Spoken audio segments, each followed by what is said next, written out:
প্রিয় শিক্ষার্থীরা, এই জাবেদাটা 100 জনে অন্তত 95 জন ভুল করবে।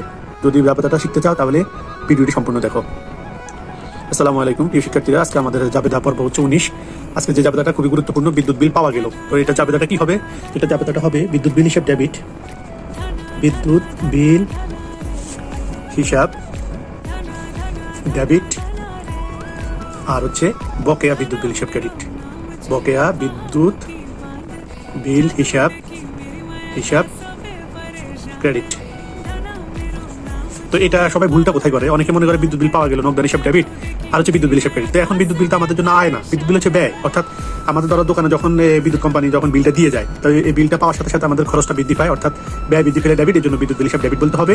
আর হচ্ছে এই বিদ্যুৎ বিল পাওয়ার সাথে সাথে তো আমরা পরিশোধ করি না, তো এই জন্য বিদ্যুৎ বিলটা পরিশোধ করতে হবে, এই জন্য এটা দায় হিসাব। হ্যাঁ, বকেয়া বিদ্যুৎ বিল এটা দায় হিসাব, এই জন্য এটা ক্রেডিট করতে হবে। তাই আমরা বলতে পারি ব্যয় বৃদ্ধি আর হচ্ছে সম্পদ, ব্যয় বৃদ্ধি এবং দায় বৃদ্ধি। আবার বলতেছি ব্যয় বৃদ্ধি, আমরা লিখতে পারি ব্যয় বৃদ্ধি, এই জন্য বিদ্যুৎ বিল হিসাব ডেবিট, আর বকেয়া বিদ্যুৎ বিল দায় হিসাবে, এই জন্য আমরা লিখতে পারি দায় বৃদ্ধি।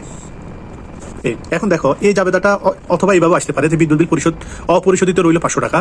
তো যখন অপরিশোধিত বলবে তাহলে সেম ওই বিদ্যুৎ বিল পাওয়া গেল আর অপরিশোধিত রইল, এটা একই কথা। তো বিদ্যুৎ বিল হিসাব ডেবিট আর বকেয়া বিদ্যুৎ বিল হিসাব ক্রেডিট, এইভাবে তোমরা জাবেদাটা করবে। আশা করি সবাই বুঝেছ। যদি আমার চ্যানেলটা তোমাদের কোনো উপকার আসে অবশ্যই তোমরা সাবস্ক্রাইব করবে, কোনো প্রশ্ন থাকলে কমেন্ট করবে এবং লাইক করতে ভুলবে না। ভালো থাকবে। আসসালামু আলাইকুম।